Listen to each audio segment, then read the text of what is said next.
সবকিছু ছবি তুলে ফেসবুকে দিতে হয় না, কিছু পার্সোনাল জিনিস থাকা লাগে, পার্সোনাল একটা area, personal space, personal life, personal charity, personal good deeds. আউযু বিল্লাহি মিনাশ শাইতানির রাজিম। বিসমিল্লাহির রহমানির রহিম।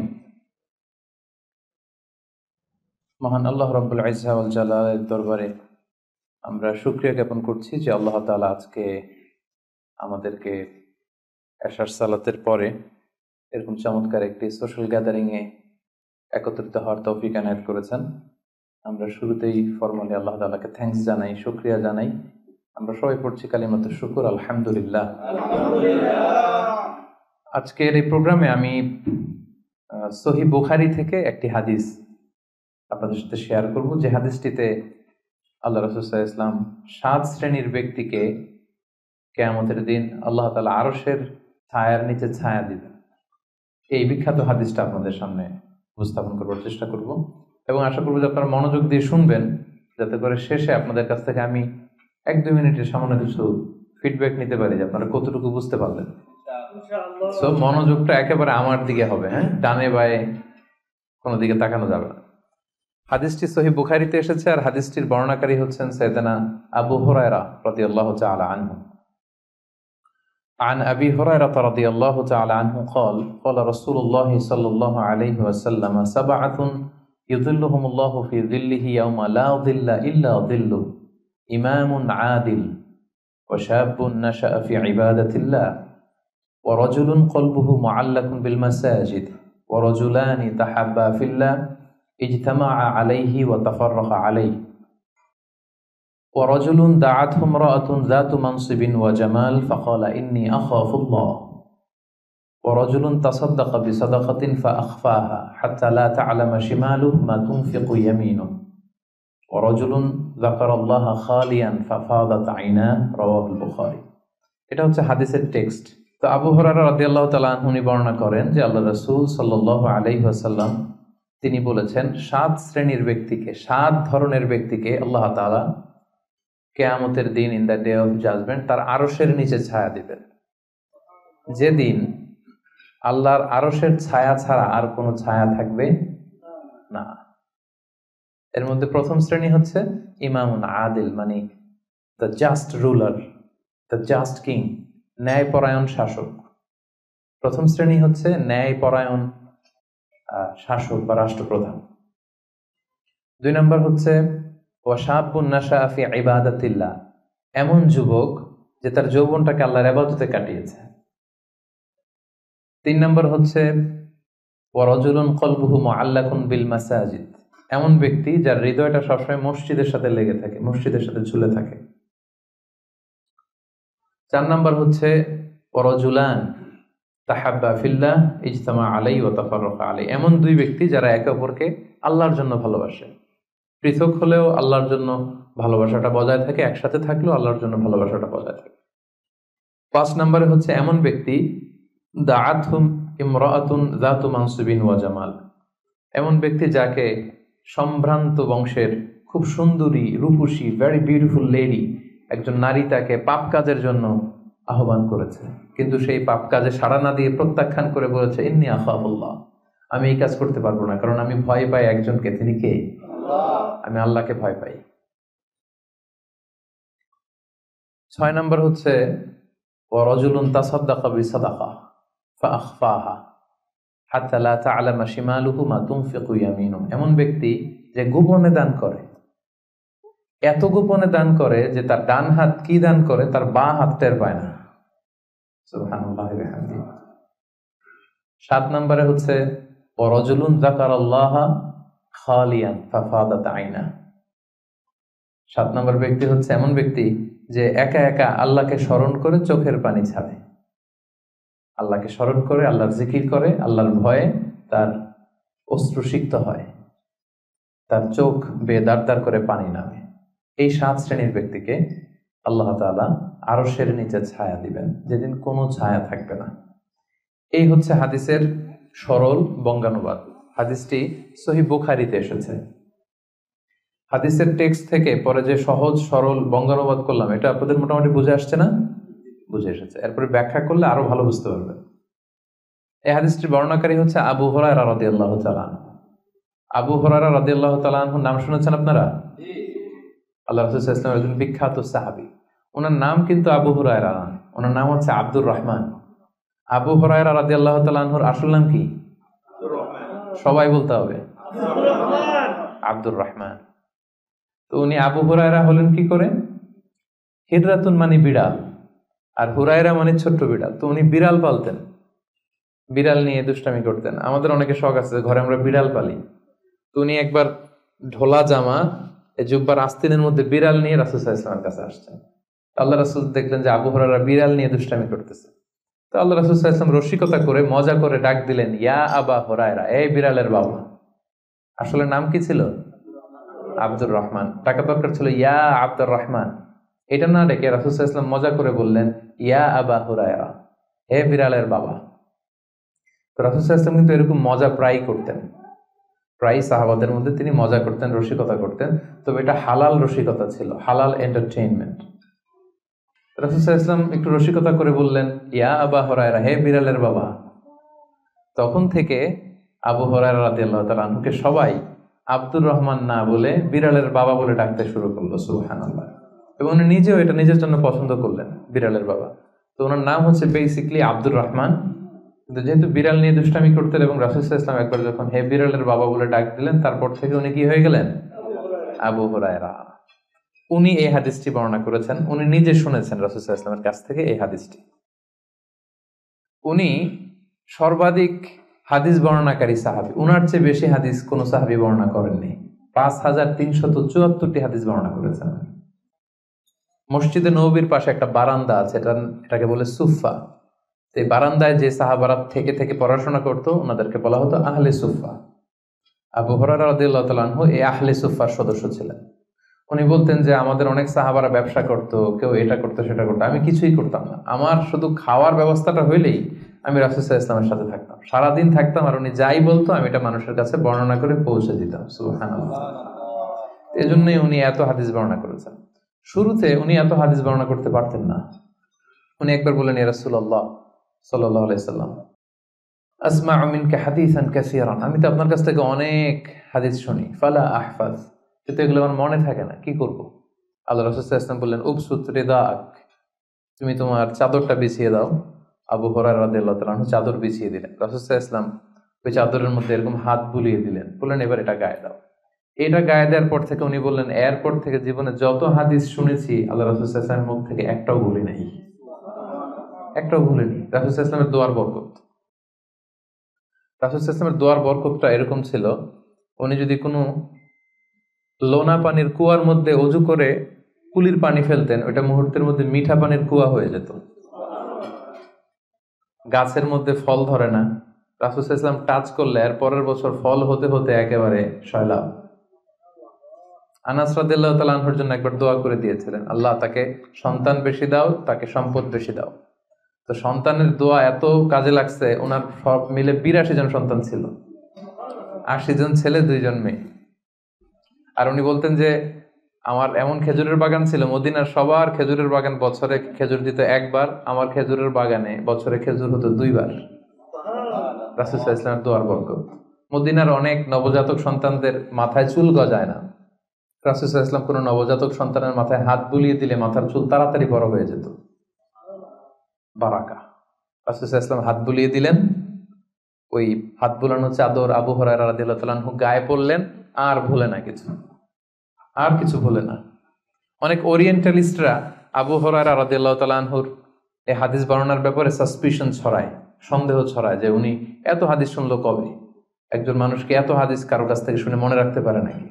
আপনারা আমার যত কথা শুনেন কয়টা মনে রাখতে পারবেন? তারা সন্দেহ ছড়ায় যে আবু হুরায়রা এগুলো নিজ থেকে মনে হয় বলেছে। আসলে না, কখনো না, নেভার। উনি রাসূল সাল্লাল্লাহু আলাইহি ওয়াসাল্লামের কাছ থেকে যেমনটি শুনেছে ঠিক তেমনটি বলেছে। এবং এটা হচ্ছে রাসূল সাল্লাল্লাহু আলাইহি ওয়াসাল্লামের দোয়ার বরকত, ওই যে চাদরে হাত বুলিয়ে দিয়েছিলেন। তাহলে হাদিসের যে বর্ণনাকারী আবু হুরায়রা রাদিয়াল্লাহু তাআলা আনহু, ওনার ব্যাপারে একটা ছোটখাটো ধারণা পেয়ে গেলেন না আপনারা? আচ্ছা, এবার আমরা হাদিসে চলে যাই। আল্লাহ রাসূল সাল্লাল্লাহু আলাইহি ওয়াসাল্লাম বলেছেন, সাবআতুন ইউযিল্লুহুমুল্লাহু ফি যিল্লিহি ইয়াওমা লা যিল্লা ইল্লা যিল্লুহু, 7 শ্রেণীর ব্যক্তিকে আল্লাহ তাআলা আরশের নিচে ছায়া দিবেন। যেদিন আরশের ছায়া ছাড়া আর কোনো ছায়া থাকবে না।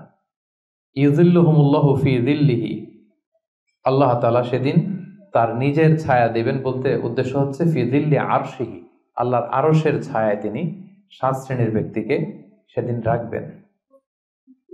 আল্লাহর আরশের ব্যাপারে আপনারা শুনেছেন না, যে আর রহমান আলাল আরশি ইস্তাওয়া, আল্লাহ তাআলা আরশের উপর পজিশন নিয়েছেন। আল্লাহ তাআলার পজিশন কোথায়? আরশের উপর। আরশ হচ্ছে মহাবিশ্বের সবকিছুর উপরে এটার অবস্থান। আমরা খালি চোখে উপরে কি দেখি? আকাশ। আসলে আমরা আকাশ দেখি না, এটা দেখি মহাশূন্য, স্পেস। প্রথম আকাশ যে কত বড় তার কোনো হিসাব নাই। এই যে পৃথিবী থেকে সূর্য 13 লক্ষ গুণ বড়, পুরো পৃথিবীটাই তো আমাদের দেখার সুযোগ হয়নি। এই পৃথিবীর চেয়ে নাকি এবার সূর্য কয় গুণ বড়? Can you imagine that? 13 লক্ষ গুণ বড়। সূর্যের চেয়ে এরকম কোটি কোটি গুণ বড় তারা আছে। এরকম বিলিয়ন বিলিয়ন তারা নিয়ে আমাদের গ্যালাক্সির নাম হচ্ছে মিল্কি ওয়ে। এটার পরে আরেকটা গ্যালাক্সি সবচেয়ে কাছের অ্যান্ড্রোমেডা, ওটা আরো বড়। ওইখানে বিলিয়ন বিলিয়ন ট্রিলিয়ন গ্যালাক্সি। এরকম প্রত্যেকটা গ্যালাক্সি ঘুরছে, প্রত্যেকটা তারা তাওয়াফ করছে মহাশূন্যে। এরকম হাজার কোটি তারা নিয়ে আমাদের প্রথম আকাশের মহাশূন্য। প্রথম আকাশ কিন্তু অনেক উপরে। এই যে নাসার বিজ্ঞানীরা, অমুক বিজ্ঞানীরা রকেট দিয়ে এখানে যায় ওখানে যায়, এরা প্রথম আকাশের 1 কোটি ভাগের 1 ভাগও এখন অর্জন করতে পারেনি। ওই প্রথম আকাশের পরে হচ্ছে দ্বিতীয় আকাশ। ওই দ্বিতীয় আকাশের তুলনায় প্রথম আকাশটা কত ছোট শুনেন। আপনার হাতের আংটি যদি আপনি বিশাল মাঠের মধ্যে ছেড়ে দেন, একটা মরুভূমির মধ্যে ফেলে দেন, পুরো মাঠের তুলনায় হাতের আংটি যত ছোট, আল্লাহর দ্বিতীয় আসমানের তুলনায় আল্লাহর প্রথম আসমানটা ঠিক তত ছোট। দ্বিতীয় আসমান আরো বড়, তৃতীয়টা আরো বড়, যত উপরে ঊর্ধ্বাকাশের যত কাহিনী একটার চেয়ে একটা বড়। এরকম 7টা আকাশ। তার উপরে সিদরাতুল মুনতাহা, বর্ডার এরিয়া। তার উপরে লা জামান লা মাকান, ওইখানে সময়ের হিসাব নাই, স্পেস নাই, সময় নাই। কারণ আল্লাহর সময় দিয়ে বাঁধা যায়? আমাদের যেমন বসতে জায়গা লাগে, আল্লাহর পজিশন নিতে কি জায়গার প্রসঙ্গটা আসে না? কারণ লাইসা কামিসলিহি শাই, উনি কারো মতো না, উনি উনার মতো। ওয়ালাম ইয়াকুল্লাহু কুফুয়ান আহাদ, তার মতো কেউ নাই। তো তিনি কার মতো? তিনি তার মতো। তার মতো কেউ নাই, তো তিনি কার মতো? তিনি তার মতো। তার উপরে হচ্ছে আল্লাহর কুরসি, তার উপরে আল্লাহর আরশ, সেখানে আল্লাহর পর্দা। এই পর্দার পেছনে আল্লাহ তাআলার সত্তা। আমাদের বাড়ির পর্দাগুলো কি দিয়ে তৈরি বলেন তো? কাপড় দিয়ে। আল্লাহর পর্দাগুলো আলো দিয়ে তৈরি, নূরের পর্দা। পর্দাটাই আলো। এজন্য সাহাবারা জিজ্ঞেস করেছিলেন, ইয়া রাসূলুল্লাহ হাল রাআইতা রাব্বাক, আপনি কি মেরাজের রাতে আপনার রবকে দেখেছিলেন? রাসূল সাল্লাল্লাহু আলাইহি ওয়াসাল্লাম বলেছিলেন, নূরুন আন্না আরাহু, উনি তো নূর, আলোর পর্দা, চোখ ঝলসে যাওয়ার মতো অবস্থা, আমি কিভাবে দেখবো? তার মানে সরাসরি দেখেননি। আল্লাহ তাআলার সাথে সিক্রেট মিটিং হয়েছিল, কনভারসেশন হয়েছিল, কথাবার্তা হয়েছিল। তার উপরে হচ্ছে আরশ। ওই আরশের ছায়ার নিচে কিয়ামতের ময়দানে আল্লাহ তাআলা 7 শ্রেণীর ব্যক্তিকে স্থান দিবেন। কয় শ্রেণীর? 7 শ্রেণীর ব্যক্তিকে স্থান দিবেন। যে দিনটা হবে 50 আলফা সানাহ মিম্মা তা'উদ্দুন, 50,000 বছরের সময় একটা দিন, কিয়ামতের দিন। 50,000 বছর। মানুষগুলো সব হয়রান হয়ে যাবে। ইউহশারুন নাসু ইয়াউমাল কিয়ামাতি হুফাতান উরাতান মুশাতান গুরলা। রাসূল সাল্লাল্লাহু আলাইহি ওয়াসাল্লাম বললেন, প্রতিটি মানুষ হুফাত, কারো পায়ে জুতা নেই। আমাদের প্রত্যেকের জুতা আছে না আজকে? সেদিন জুতা থাকবে না। উরাতান, নেকেড, উলঙ্গ। গাড়ি নাই, কিছু নাই, ঘোড়া নাই, গোরলা, জন্মদিনের পোশাকে সবাই পাগলের মতো। আম্মা জান আয়েশা বলেন, ইয়া রাসূল, এটা কেমন কথা? কারো গায়ে যদি ড্রেস না থাকে তো সবাই লজ্জা পাবে না? একে অন্যকে দেখে হাসাহাসি করবে না? আল্লাহ রাসূল সাল্লাল্লাহু আলাইহি ওয়াসাল্লাম বললেন, লিকুল্লি ইমরিইম মিনহুম ইয়াওমা ইদিন শাআনু ইউগনি। আয়েশা, সেদিনটা এত ভয়ঙ্কর হবে যে অন্যের কি অবস্থা এটা চিন্তা করতেই সে ভুলে যাবে। নিজের অবস্থা নিয়ে এত পেরেশানিতে সে থাকবে, ঘর্মাক্ত, ক্লান্ত, শ্রান্ত, পেরেশান। সূর্যটা একেবারে মাথার কাছে চলে আসবে। সূর্যের তাপে মাথার মগজগুলো গলে নাকের ছিদ্র, কানের ছিদ্র দিয়ে বেয়ে বেয়ে পড়বে। জিহ্বাটা কুকুরের মতো বেরিয়ে আসবে সামনের দিকে। মানুষ হাঁপাতে থাকবে, দৌড়াতে থাকবে, ক্লান্ত শ্রান্ত, কেউ কাউকে চেনে না। ইয়াউমা ইয়াফিরুল মারউ মিন আখিহি ওয়া উম্মিহি ওয়া আবিহি ওয়া সাহিবাতিহি ওয়া বানিহি। ভাই ভাইকে চিনবে না, পরিচয় দিবে না। মা ছেলেকে দেখে পরিচয় দিবে না, বন্ধু বন্ধুকে দেখে পরিচয় দিবে না, সবাই ইয়া নফসি ইয়া নফসি। ওই ভয়ঙ্কর দিনে আল্লাহ তাআলা 7 শ্রেণীর লোককে তার আরশের নিচে ছায়া দিবেন। আমরা কি চাই না যে আমরা ওই 7 শ্রেণীর অন্তর্ভুক্ত হই? আমরা আল্লাহ তাআলার কাছে কামনা করি আমরাও যেন সেই 7 শ্রেণীর অন্তর্ভুক্ত হয়ে সে ভয়ঙ্কর দিনে আল্লাহ তাআলার আরশের নিচে ছায়া পেতে পারি। আরো জোরে আমরা সবাই পড়ি আমিন। ওই 7 শ্রেণীর ব্যক্তিদের মধ্যে প্রথম শ্রেণী হচ্ছে ইমামুন আদিল, ন্যায়পরায়ণ শাসক, the just ruler, the just king. যেই বাদশাহ, যেই শাসক, যেই কিং তার প্রজাদের প্রতি ন্যায়পরায়ণ ভাবে বিচার করে, ইকুয়ালি ট্রিট করে সবাইকে, কারোর উপর জুলুম করে না। কারণ আল্লাহ তাআলা জুলুম পছন্দ করেন না। আল্লাহ কি কারোর উপর জুলুম করেন? কিয়ামতের দিনের বিচারে তিনি কারোর উপর জুলুম করবেন? আল্লাহ তাআলা বলেন ইন্নী হাররামতু যুলমা আলা নাফসি, আমি আমার উপর জুলুমকে হারাম করেছি, ফালা তাযালামু, তাই তোমরাও তোমাদের উপর জুলুম করো না, খবরদার। আয-যুলমু যুলুমাতুন ইয়াউমাল কিয়ামা, যারা এই পৃথিবীর বুকে কারো উপর জুলুম করবে, এই জুলুমটা জুলুমাত হয়ে, অন্ধকার হয়ে তার কাঁধে চেপে বসবে কিয়ামতের দিন। সো আল্লাহ তাআলা প্রথম 7 জনের মধ্যে সর্বপ্রথম যাকে আরশের নিচে ছায়া দিবেন তিনি হচ্ছেন ইমামুন আদিল, just king, the just ruler, ন্যায়পরায়ণ শাসক, যারা আদালতের সাথে কাজ করে। ইন্নাল্লাহা ইয়া'মুরুকুম বিল আদলি ওয়াল ইহসান, আল্লাহ তাআলা এই আদালতের ব্যাপারে, জাস্টিসের ব্যাপারে সবসময় তিনি আদেশ করেন। জাস্টিস ভায়োলেট হয়, ন্যায়পরায়ণতা, ইনসাফ এটা ভায়োলেট হয়, এটা আল্লাহ তাআলা কখনো চান না।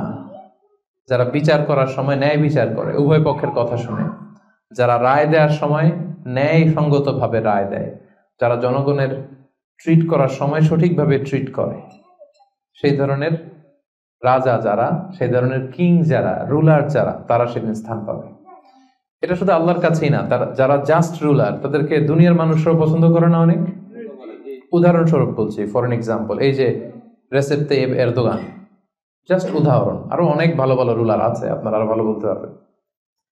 তো এই যে তুরস্কের রেসেপ তাইয়েব এরদোয়ান, মুসলিম বিশ্বের বিভিন্ন ইস্যু নিয়ে উনি খুব কনসার্নড, চমৎকার চমৎকার উদ্যোগ নিচ্ছে। এটা আমাদের খুব ভালো লাগে না? আমাদেরকে অনুপ্রাণিত করে, আমাদেরকে উজ্জীবিত করে। ইভেন কি অমুসলিম রাষ্ট্রপ্রধান যারা এই জাস্ট রুলার, যারা সব সময় কি করে, ন্যায়পরায়ণতার সাথে মানুষের সাথে ট্রিট করে, তাদেরকে সবাই পছন্দ করে। কানাডার প্রধানমন্ত্রীর নাম জানেন আপনারা? এই যে জাস্টিন ট্রুডো, সে অমুসলিম, তাই না? খ্রিস্টিয়ান খুব সম্ভবত, তারপরেও তাকে সবাই খুব পছন্দ করে। কেন? He is a just ruler, তাই না? জনগণের প্রতি সে ন্যায়পরায়ণ, একজন ন্যায়পরায়ণ রাষ্ট্রনায়ক সে। সো ইমামুন আদিল, প্রথম শ্রেণী হচ্ছে এমন শাসক যে হচ্ছে ন্যায়পরায়ণ, যার কাছে কেউ বিচার চাইলে সে মাজলুম হয় না, তার জনগণের প্রতি যে দায় দায়িত্ব এটা সে সঠিকভাবে পালন করে। বিচার করার সময়, রায় দেওয়ার সময় সে উল্টাপাল্টা রায় দেয় না, আদালতের সাথে সবাইকে এক চোখে দেখে। এই ব্যক্তিকে সেদিন আল্লাহ তাআলা আরশের নিচে ছায়া দিবে। এই পয়েন্টটা সবার কাছে ক্লিয়ার না? আচ্ছা, ইমামুন আদিল। 2 নাম্বার হচ্ছে ওয়াশাবুন নাশাআ ফি ইবাদাতিল্লাহ, এমন যুবক যে যুবক তার যৌবনটাকে আল্লাহর ইবাদতে কাটিয়েছে। এখানে এই যে আপনারা যারা বসে আছেন বেশিরভাগই হচ্ছেন যুবক, বেশিরভাগই, সবাই তো যুবক। আমি তো বয়স্ক তেমন কাউকে দেখতে পাচ্ছি না, 2-1 ছাড়া। 2-1 তাও খুব বয়স্ক না, আমাদের কাছাকাছি বা কিছু বড় হবে, ঠিক কিনা? সাধারণত যুবক ধরা হয় কোন বয়স থেকে কোন বয়সে? লেটস সে 20 থেকে 40, তাই না? 20 থেকে 40, এই 20 বছরের সময়টা হচ্ছে একেবারে জীবনের সবচাইতে মাহেন্দ্র ক্ষণ। এত শক্তি, সম্ভাবনা, টকবগে যুবক, যুবকদের মধ্যে আল্লাহ অনেক প্রাণ শক্তি দিয়েছে। এরা বিপ্লব ঘটায় ফেলতে পারে, এরা সময়ের গতি স্রোতকে পাল্টে দেয়, সাগরের স্রোতকে উল্টে দেয়, এরা বিপ্লব করে ফেলে, ইতিহাস রচনা করে, ঠিক কিনা? এই যুবক তার যৌবনের মোক্ষম সময়টা অন্যায় করে কাটায় না, আজে বাজে কাজ করে কাটায় না, জুলুম করে কাটায় না, দুর্নীতি করে কাটায় না, টেন্ডারবাজি, চাঁদাবাজি, মিথ্যা, খারাপ কাজ, কোন এই ধরনের কাজের সাথে নিজেকে জড়িত রাখে না, বরং নাশা ফি ইবাদাতিল্লাহ, আল্লাহর ইবাদতে সে তার জীবনটাকে কাটায়। এজন্য যৌবনের এই সময়টা প্রিয় ভাইরা অনেক দামি। এটা বেশি দিন থাকবে না। রং ধরা যৌবন জং ধরে নাই, শেষ। এ দেখতে দেখতে ছোট্ট কিশোর হয়ে পৃথিবীতে এসেছিলেন, শিশু ছিলেন, কিশোর, তারপর এখন যুবক। কিছুদিন পরে বিয়ে করে থাকলে দেখবেন যে আল্লাহ ঘরে মেহমান পাঠিয়ে দিলে বাবা হয়ে গেছেন। কিছুদিন পরে মেয়েটারে বিয়ে দিলে এরপর কি হয়ে যাবেন? শ্বশুর হয়ে যাবেন, এরপরে নানা হয়ে যাবেন, দাদা হয়ে যাবেন। এই তো জীবন। This is the circle of life. রং ধরা যৌবন জং ধরে শেষ, এটা থাকে না খুব বেশি দিন। এই জন্য এই যৌবনের এই সময়টাকে যারা আল্লাহর ইবাদতে তারা কাটিয়েছে, তাদেরকে আল্লাহ তাআলা আরশের নিচে ছায়া দিবেন। নাশা ফি ইবাদাতিল্লাহ। এবং যৌবনের ইবাদতকে আল্লাহ তাআলা খুব বেশি পছন্দ করে। ইবাদতটা অনেক ব্রড সেন্সে যদি আপনি চিন্তা করেন, অনেকে মনে করে যে শুধু নামাজ পড়া, শুধু রোজা রাখা, শুধু জিকির করা এটাই ইবাদত। আসলে ব্যাপারটা কিন্তু এমন নয়। মানব কল্যাণে আপনি যাই করেন, আল্লাহ তাআলার আদেশ পালনে আপনি যাই করেন, সবটাই ইবাদত, ঠিক কিনা? আপনি যদি রক্ত দেন, মুমূর্ষ রোগীকে বাঁচাতে রক্তের প্রয়োজন হয় না? আপনি যদি তাকে বাঁচাতে রক্ত দেন, এটাও ইবাদত।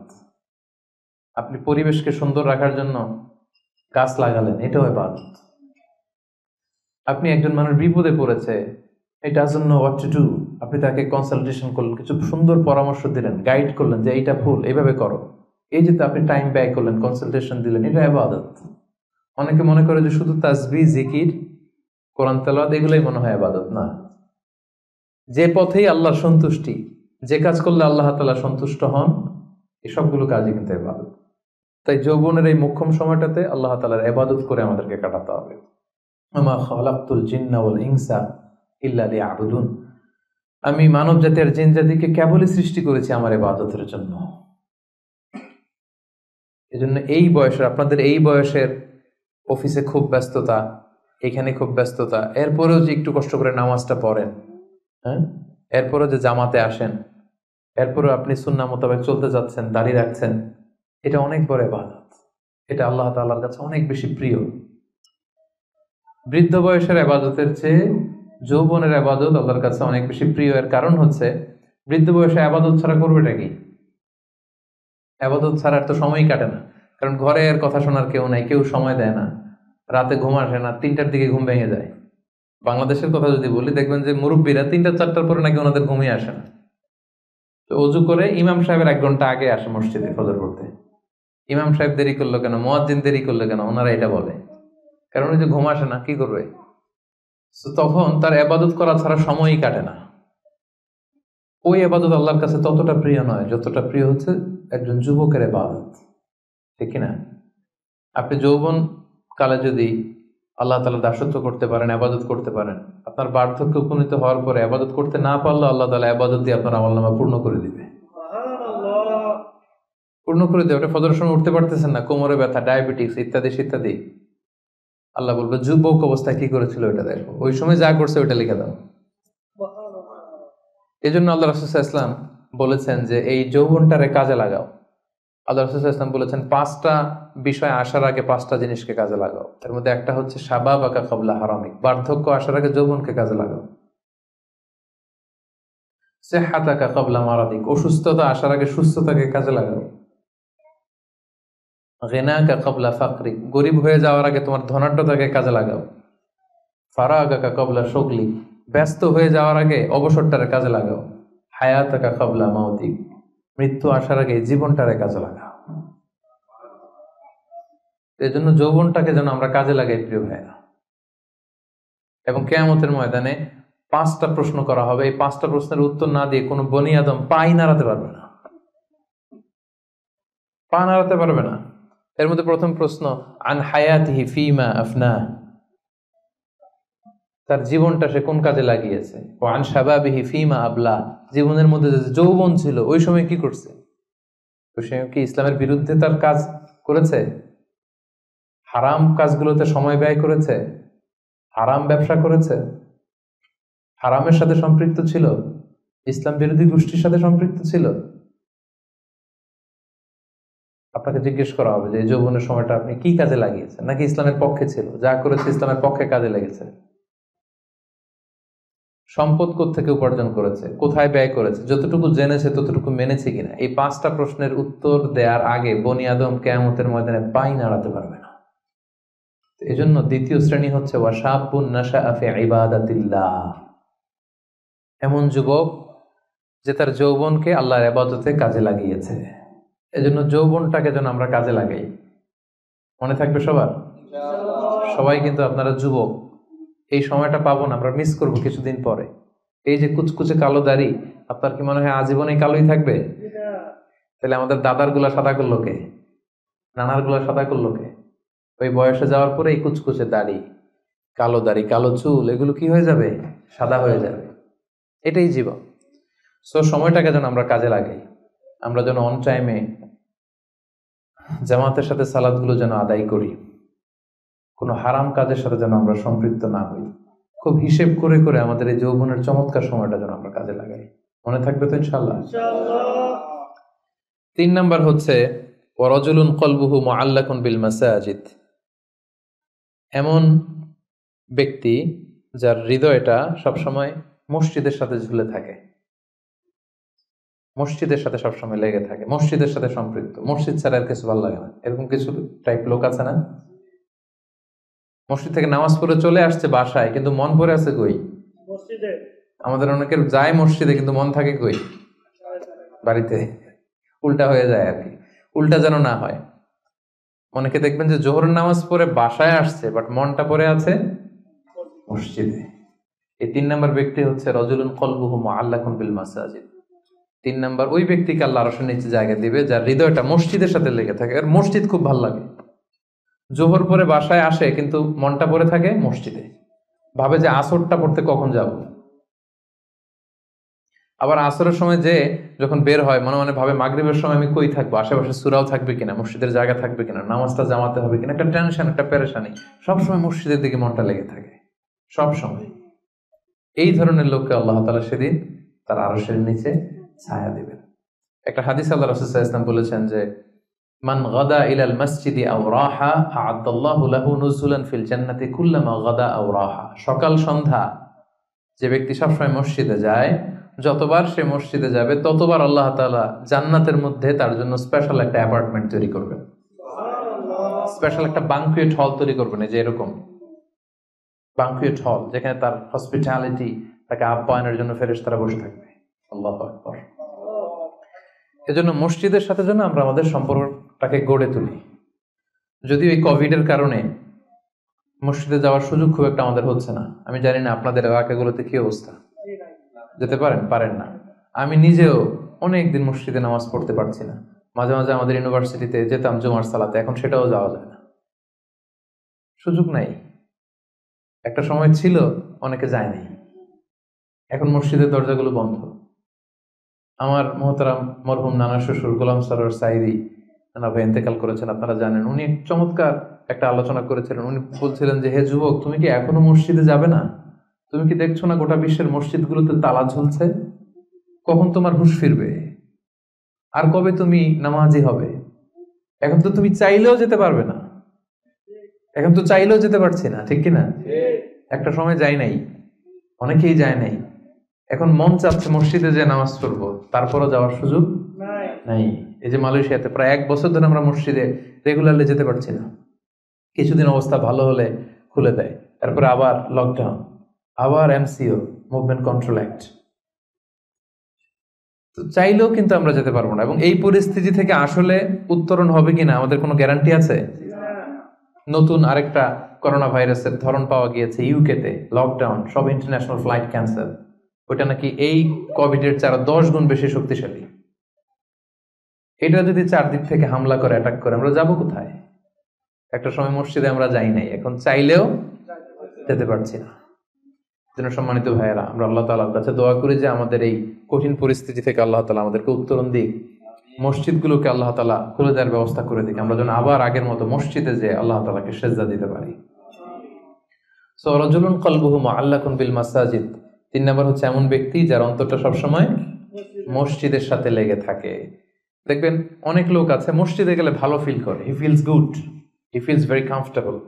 মসজিদে গেলে কেমন যেন একটা আরাম লাগে, শান্তি লাগে, প্রশান্তি অনুভব হয়, হয় না আপনাদের? মসজিদে গেলে অনেকের ঘুমও চলে আসে শান্তির চোটে। মসজিদে জুমার খুতবা দেওয়ার সময় ঘুম আসে না অনেকের? কারণ ওই সব গুনার বোঝা তো মসজিদের বাইরে ফেরেশতারা রেখে দিয়েছে, এবার হালকা হয়ে পাতলা হয়ে প্রশান্ত চিত্তে মসজিদে ঢুকলে প্রশান্তির ঘুম চলে আসে। এই জন্য আমাদের কামনা, ইচ্ছা, বাসনা, আকাঙ্ক্ষা এমন যেন হয় যে আমরা যেন সবসময় মসজিদ কেন্দ্রিক থাকতে পারি। কাজী নজরুল খুব চমৎকার করে লিখেছেন, মসজিদেরই পাশে আমার, যাতে গড়ে বসে মুয়াজ্জিনের আজান শুনতে পাই। শুনেছেন না আপনারা? মসজিদেরই পাশে আমায় কবর দিও ভাই, যেন গড়ে হতেও মুয়াজ্জিনের আজান শুনতে পাই। আমার গোরের পাশে দিয়ে ভাই নামাজিরা যাবে, পবিত্র সেই পায়ের ধ্বনি এ বান্দা শুনতে পাবে। গোরাজাব হতে গুনাহগার পাইবে রেহাই। বলেন সবাই, মসজিদেরই পাশে আমায় কবর দিও ভাই, যেন গড়ে হতেও মুয়াজ্জিনের আজান শুনতে পাই। কত মুমিন নামাজি ভাই মসজিদাঙ্গিনাতে আল্লাহর নামের জিকির করে লুকিয়ে গভীর রাতে। আমি তাদের সাথে ওই আল্লাহ নাম জপতে চাই, আল্লাহর নাম জপতে চাই।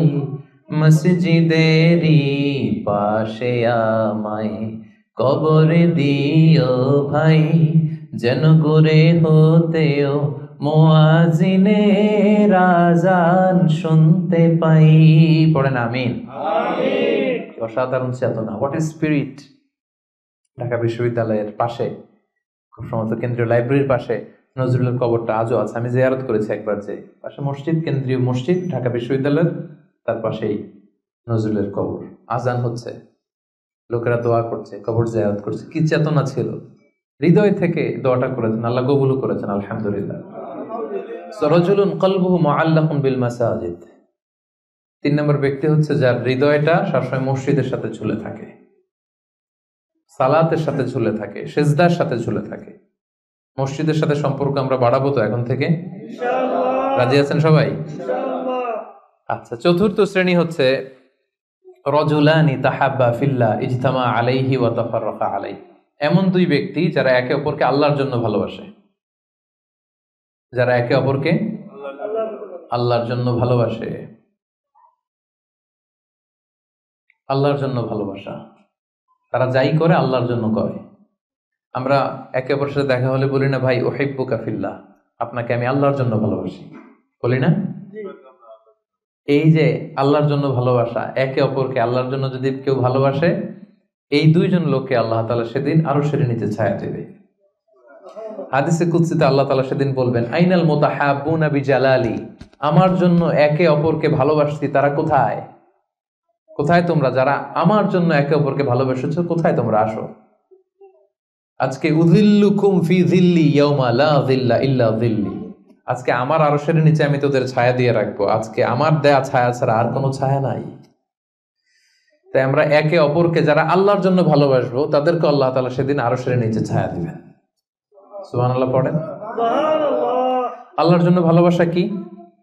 যাকে দেখলে আল্লাহর কথা স্মরণ হয়, তার কথা শুনলে আল্লাহর কথা স্মরণ হয়, তার সাথে বসলে আখিরাতের কথা স্মরণ হয়। এমন বন্ধু আরেকজন আছে, এর সাথে বসলেই শুধু হিন্দি সিনেমার গান, এর সাথে বসলেই শুধু হারাম আলাপ, এর সাথে বসলেই অপ্রয়োজনীয় কথাবার্তা, অন্যের গীবত, চগলখড়ি, ব্যাকবাইটিং, এগুলো। এটা আল্লাহর জন্য তার সাথে সম্পর্ক নয়। তার সাথে সম্পর্কটা আমার আল্লাহর জন্য। আল্লাহ তাআলার কারণে আমি তাকে ভালোবাসি, কারণ সে আল্লাহর বান্দা, সে আল্লাহর প্রিয় বান্দা, সে আল্লাহর আদেশগুলো মেনে চলে। তাহলে একে অপরের ভালোবাসা হবে কার জন্য? আল্লাহর জন্য। ইজতামা আলাইহি, এই ভালোবাসা নিয়েই তারা পৃথিবীতে একত্রিত হয়। ওয়া তাফাররাকা আলাইহি, এবং আল্লাহর উপর ভালোবাসা অবশিষ্ট রেখেই তারা পৃথিবী ত্যাগ করে। এই ধরনের লোককে আল্লাহ তাআলা সেদিন আরশের নিচে ছায়া দিবেন।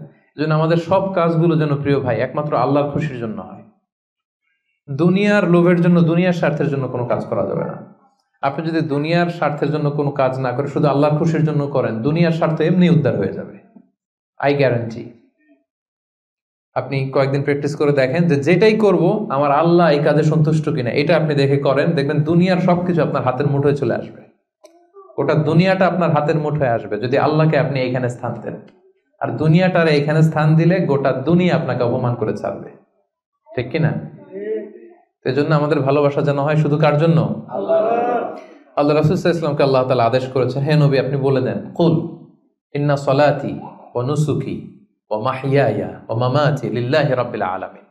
হে নবী আপনি বলে দিন আমার সালাত, আমার যাকাত, আমার রোজা, আমার হজ সবকিছু একজনের জন্য, তিনি কে? আল্লাহ। তাই আমাদের একে অপরের ভালোবাসাটা কার জন্য? আল্লাহর জন্য। আমি আপনাদেরকে আল্লাহর জন্য ভালোবাসি, এই যে আপনারাও আমাকে আল্লাহর জন্য ভালোবাসেন। তাহলে আমরা কিন্তু ওই 7 শ্রেণীর ক্যাটাগরির মধ্যে পড়ে গেছি। আলহামদুলিল্লাহ বলবেন না? তাহলে একে অপরকে কার জন্য ভালোবাসবেন? দুনিয়ার স্বার্থে? No, never. একজনের খুশির জন্য, তিনি কে? আল্লাহ। একে অপরকে যখন ইমানি ভাইকে, দিনী ভাইকে যখন কেউ আল্লাহ তাআলার জন্য ভালোবাসে, এই ব্যক্তিদেরকে আল্লাহ তাআলা সেদিন তার আরশের নিচে ছায়া দিবেন। তাহলে কয়টা গেল 7টার মধ্যে থেকে? কয়টা মনে আছে তো? আরো কয়েক মিনিট বলি না? আচ্ছা, 5 নাম্বার হচ্ছে ওয়ারাজুলুন দাআতহু ইমরাআতুন যাতু মানসিবিন ওয়া জামাল। এমন লোক, দাআতহু ইমরাআতুন যাতু মানসিবিন ওয়া জামাল, এমন ব্যক্তি যাকে কোনো সম্ভ্রান্ত, ডিগনিফাইড এন্ড প্রেস্টিজিয়াস ফ্যামিলির খুব দেখতে সুন্দর, গর্জিয়াস, বিউটিফুল কোনো লেডি তাকে পাপ কাজের জন্য আহ্বান করলো, বিবাহ বহির্ভূত সম্পর্কের জন্য, দৈহিক সম্পর্কের জন্য আহ্বান করলো, এবং সে চাইলেই এই অশ্লীল কাজে, এই ব্যভিচারে, এই পাপ কাজে জড়িত হয়ে যেতে পারত, কিন্তু সে সেটা করেনি, সুযোগ পেয়েও এই কাজ করেনি, বরং সে সাহসিকতার সাথে বলেছে ইন্নী আখাফুল্লাহ, আমার পক্ষে এই প্রপোজাল, এই প্রস্তাব মেনে নেওয়া সম্ভব নয়, কারণ আমি একজনকে ভয় করি, তিনি কে? আল্লাহ। যাদের হৃদয়ে আল্লাহর ভয় আছে তাদের দ্বারা এই পাপ কাজ করা সম্ভব? সম্ভব না। ইন্নী আখাফুল্লাহ, আমি আল্লাহ তাআলাকে ভয় করি। জুলাইখা যখন ইউসুফ আলাইহিস সালামের প্রেমে মত্ত হয়ে, পাগল হয়ে নিজেকে প্রেজেন্ট করেছিল যে ইউসুফ আমি তোমার প্রেমে পাগল, পৃথিবীর কেউ টের পাবে না, 7টা তালা মেরেছি দরজায়, এই রাজপ্রাসাদের সিক্রেট রুম, আসো আমরা একে অপরের সাথে এই কাজে লিপ্ত হই। ইউসুফ আলাইহিস সালাম বলেছিলেন একই কথা, মাআযাল্লাহ, মাআযাল্লাহ, আমি আল্লাহর কাছে এই পাপ কাজ থেকে পানাহ চাই, আমার পক্ষে সম্ভব না, কারণ পৃথিবীর কেউ দেখে না, কিন্তু দেখে কে? আপনি দরজা বন্ধ করে, লাইট বন্ধ করে, সুইচ বন্ধ করে দিয়ে, পর্দা লাগাই দিয়ে আপনি পাপ করছেন, কেউ দেখে নাই পৃথিবীর, পুলিশ দেখে নাই, সিসি ক্যামেরা অফ করা, কেউ দেখে নাই, কিন্তু একজন দেখে, তিনি কে? সবার চোখকে ফাঁকি দেয়া যায়, কিন্তু আল্লাহর চোখ ফাঁকি দেয়া যাবে? এজন্য প্রিয় ভাইয়েরা, একজন মুমিন বান্দার জীবনে তার চরিত্রটা সবচাইতে দামি। এই যে এখানে আপনারা সবাই যুবক, এটা আমাদের ওয়াজ, আমাদের জন্য relevant.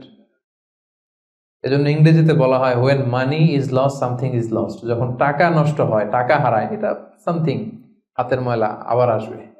when health is lost something is lost, যখন স্বাস্থ্য নষ্ট হয়, এটা কিছু একটা জিনিস নষ্ট হইল, কিন্তু when character is lost everything is lost, যখন চরিত্র শেষ, ওর কিচ্ছু নাই, ওর সব শেষ, ঠিক কিনা? এজন্য প্রিয় ভাইয়েরা, আমাদের চরিত্রটাকে হেফাজত করতে হবে। এটা হচ্ছে খুবই রেলেভেন্ট ওয়াজ আমাদের জন্য।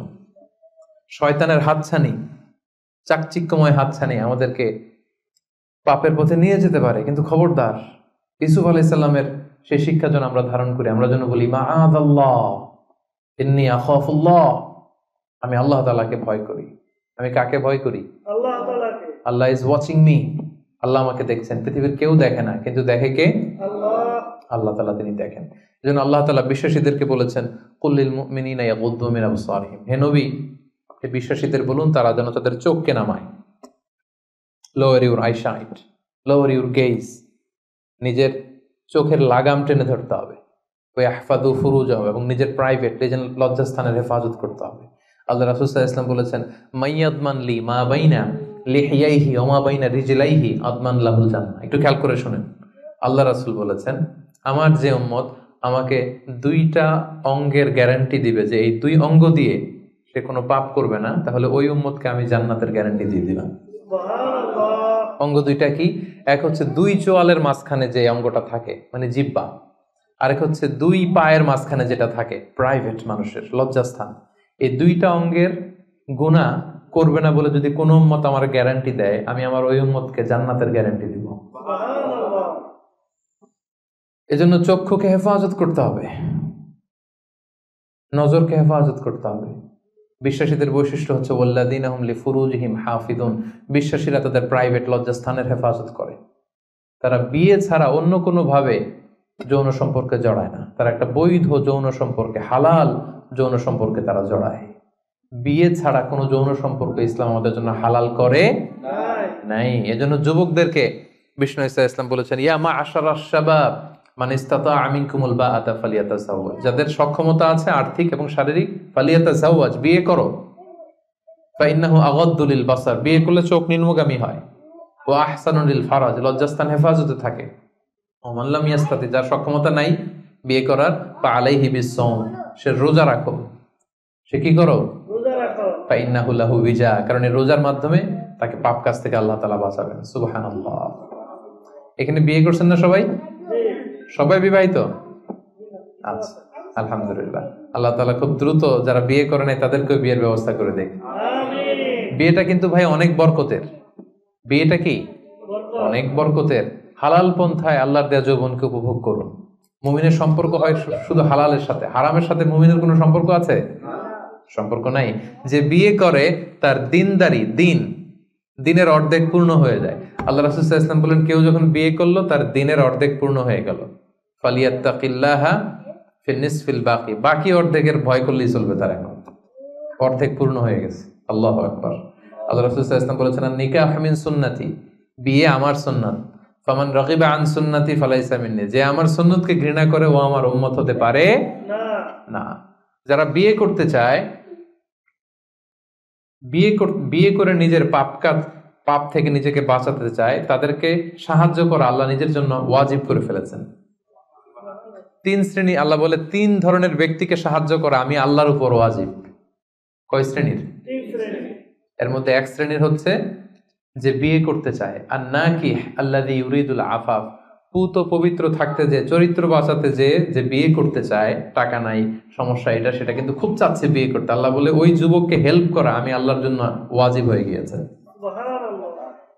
অনেকে বিয়ে করে না এই জন্য যে আগে ধনী হয়ে নেই, টাকা পয়সা কিছু হোক এরপরে বিয়ে করবো, কিন্তু ইসলামের সিস্টেম হচ্ছে আগে বিয়ে করো, এরপরে আমি আল্লাহ তোমার ধনী বানাই দেবো। ধনী বানায় দেয় কে? তো আপনি আল্লাহর সিস্টেমে চলবেন না আপনার সিস্টেমে? ধনী হওয়ার সিস্টেমই তো হচ্ছে আগে বিয়ে করতে হবে। সব সফল লোকেরা, ধনী লোকেরা দেখবেন যে আগে আগে বিয়ে করে ফেলছে। এজন্য আমরা যেন বিয়ে করে হালাল পন্থায় আল্লাহর দেয় যৌবনকে উপভোগ করি। হারামের সাথে যেন আমরা কখনো কোনোভাবে আপোষ না করি, সম্পর্ক না করি। তাই 5 নাম্বার ব্যক্তি হচ্ছে যাকে কোনো রূপসী সুন্দরী পাপ কাজের অফার দেয়, সে কি অফারে ওই কাজে সাড়া দেয়? সেটাকে প্রত্যাখ্যান করে বলে, ইন্নী আখাফুল্লাহ, আমি কাকে ভয় করি? আল্লাহকে ভয় করি। তাহলে 5 নম্বর ব্যক্তি হচ্ছে যারা নিজেকে পুত পবিত্র রাখে, যারা নিজেকে পাপ কাজ থেকে বাঁচিয়ে রাখে। কয়টা গেল? শুনতেছেন সবাই? 6 নম্বর হচ্ছে রাজুলুন তাসাদ্দাকা বিসাদাকাতিন ফাআখফাহা, এমন ব্যক্তি যে গোপনে দান করে। কিভাবে দান করে? গোপনে।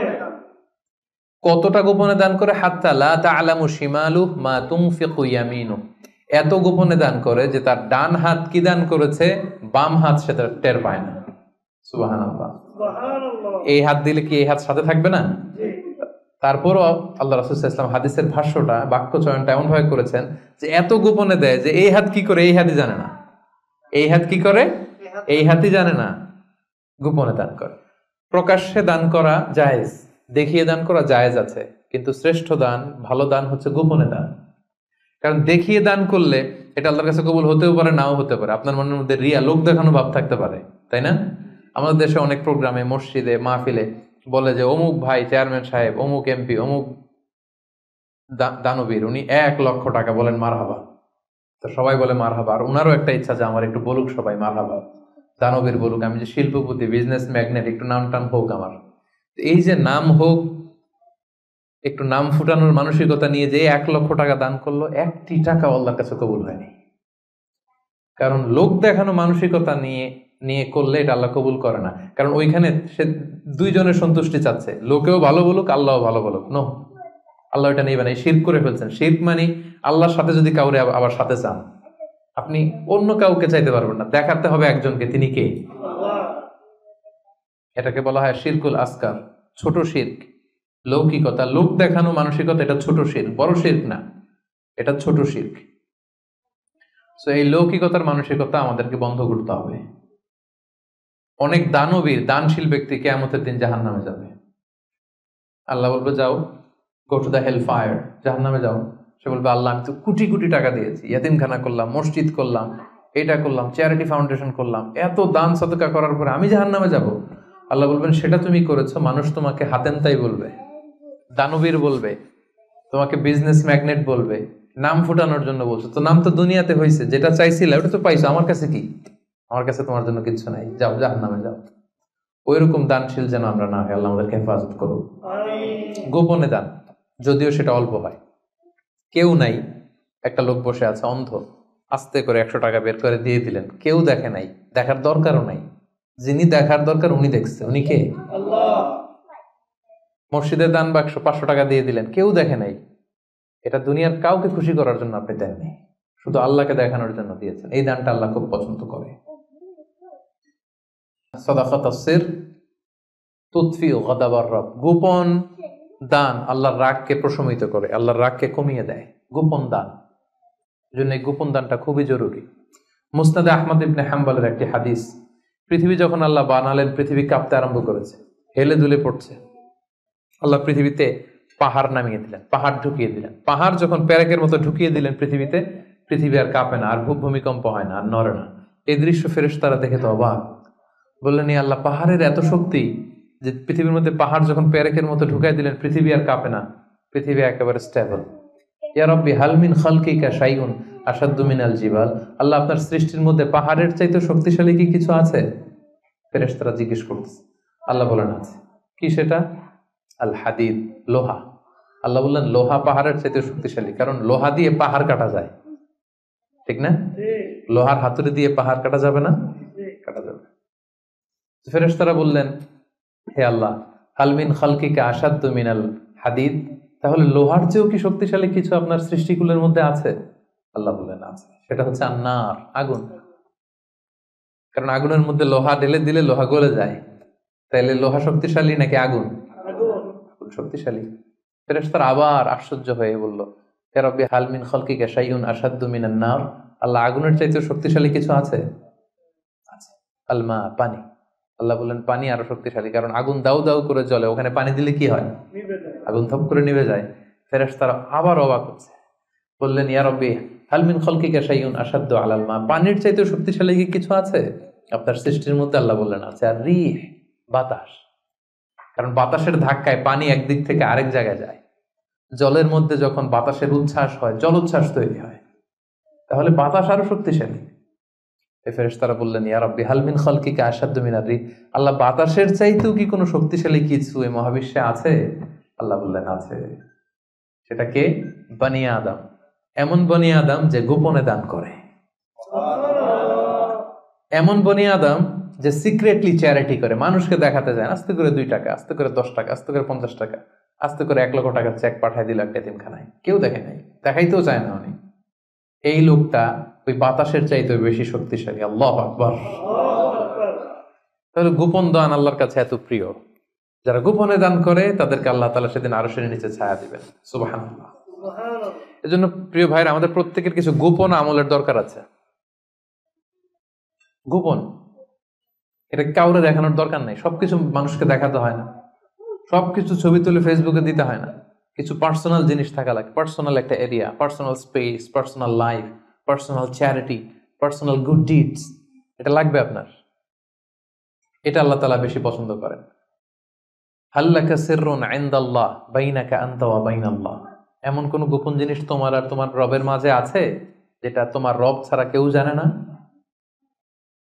আল্লাকা সিররুন ইনদাল্লাহ বাইনাকা আনতা ওয়া বাইনাল্লাহ আল্লাকা সাদাকাতুন তাখফা লা ইয়ালামুহা ইল্লাল্লাহ আল্লাকা সিররুন ইনদাল্লাহ বাইনাকা আনতা ওয়া বাইনাল্লাহ আল্লাকা সাদাকাতুন তাখফা লা ইয়ালামুহা ইল্লাল্লাহ। সুবহানাল্লাহ।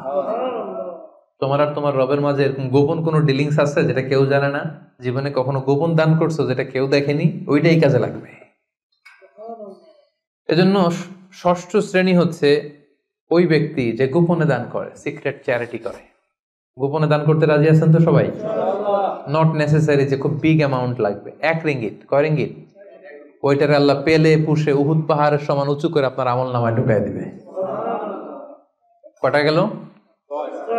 7 নাম্বার হচ্ছে রাজুলুন যাকারাল্লাহ খালিয়ান ফাফাদাত আইনা। যে ব্যক্তি গোপনে আল্লাহর জিকির করে, আল্লাহকে স্মরণ করে আর চোখের পানি ছাড়ে। কি ছাড়ে? চোখের পানি ছাড়ে। আমাদের তো চোখের পানি নামে না। কবে যে শেষ জীবনে কেঁদেছি আমাদের অনেকের মনেই পড়ে না। আরে কবে যেন কাঁদলাম সর্বশেষ? আল্লাহর ভয়ে। এত ব্যস্ত জীবন, এত যান্ত্রিক জীবন, এত বিজি স্ক্যাডিউল, আল্লাহর ভয়ে যে নিজের গুনার কথাগুলো স্মরণ করে একটু চোখের পানি ফেলবো এটাই ভুলে গেছি। যারা গোপন ভাবে আল্লাহ তাআলাকে স্মরণ করে চোখের পানি ফেলে, আল্লাহ ওই ব্যক্তিকে আরশের নিচে ছায়া দিবেন। 2 ফোঁটা পানি আল্লাহর কাছে সবচাইতে প্রিয়। এক হচ্ছে জিহাদের ময়দানে রক্তের ফোঁটা, আরেক হচ্ছে অনুতপ্ত বান্দার চোখের পানির ফোঁটা। জাহান্নামের আগুন কি দুনিয়ার আগুনের মতো? অনেক শক্তিশালী। পৃথিবীর কোনো কিছু এটাকে নিভাতে পারে না, কিছু না। শুধু পারে একটা জিনিস, সেটা হচ্ছে চোখের পানি। সেটা কি? চোখের পানি শুধু জাহান্নামের আগুনকে নেভাতে পারে। এজন্য রাসূল সাল্লাল্লাহু আলাইহি ওয়াসাল্লাম আল্লাহ তাআলার কাছে বলতেন, আল্লাহুম্মা ইন্নী আউযু বিকা আন আইনিন লা তাদমা। আল্লাহ, ওই চোখ থেকে আমি পানাহ চাই যে চোখ কাঁদে না, যে চোখ দিয়ে পানি নামে না। এরকম চোখ আমি চাই না আল্লাহ। এমন চোখ আমি চাই যে চোখ তোমার ভয়ে অশ্রু বিসর্জন দেয়। তাহলে সর্বশেষ শ্রেণী হচ্ছে যে ব্যক্তি গোপনে আল্লাহর ডাকে আর আল্লাহর ভয়ে চোখের পানি ছাড়ে। এই 7 শ্রেণীর ব্যক্তিকে আল্লাহ তাআলা সেই ভয়ঙ্কর দিন, যেদিন কোনো ছায়া নাই, গরম, পেরেশান, মানুষ ক্লান্ত শ্রান্ত ঘর্মাক্ত, সে ভয়ঙ্কর দিন আল্লাহ তাআলা আরশের নিচে আমাদেরকে ছায়া দিবেন। আমরা যেন এই 7 শ্রেণীর অন্তর্ভুক্ত হতে পারে, আল্লাহ তাআলা আমাদেরকে তৌফিক দান করুক। আমরা বলি আমিন। আমি আপনাদের বোঝার জন্য আরেকবার করে রিপিট করছি শুধু নামটা। হাদিসের বর্ণনাকারী আবু হুরায়রা রাদিয়াল্লাহু তাআলা আনহু, আল্লাহ রাসূল সাল্লাল্লাহু আলাইহি ওয়াসাল্লাম বলেছেন 7 শ্রেণীর ব্যক্তিকে আল্লাহ তাআলা আরশের নিচে ছায়া দিবেন। এর মধ্যে 1 শ্রেণীর হচ্ছে দ্য জাস্ট রুলার, ন্যায়পরায়ণ শাসক, রাষ্ট্রনায়ক। 2 নাম্বার ওয়া শাবুন নাশাআ ফি ইবাদাতিল্লাহ, এমন যুবক যে তার যৌবনের সময়টাকে আল্লাহর ইবাদতে কাটিয়েছে। 3 নাম্বার ওয়া রাজুলুন কলবুহু মুআল্লাকুন বিল মাসাজিদ, এমন লোক যার হৃদয়টা মসজিদের সাথে লেগে থাকে, খালি মসজিদ পাগল মানুষ। 4 নাম্বার রাজুলান, এমন 2 লোক তাহাব্বা ফিল্লাহ ইজতামা আলাইহি ওয়া তাফাররাকা আলাইহি, আল্লাহর জন্য একে অপরকে ভালোবাসে। 5 নাম্বার এমন লোক যাকে কোনো নারী, সুন্দরী রূপসী নারী পাপ কাজের অফার দেয়, সে অফার নেয় না, সে প্রত্যাখ্যান করে, রিজেক্ট করে দিয়ে বলে আমি আল্লাহকে ভয় পাই।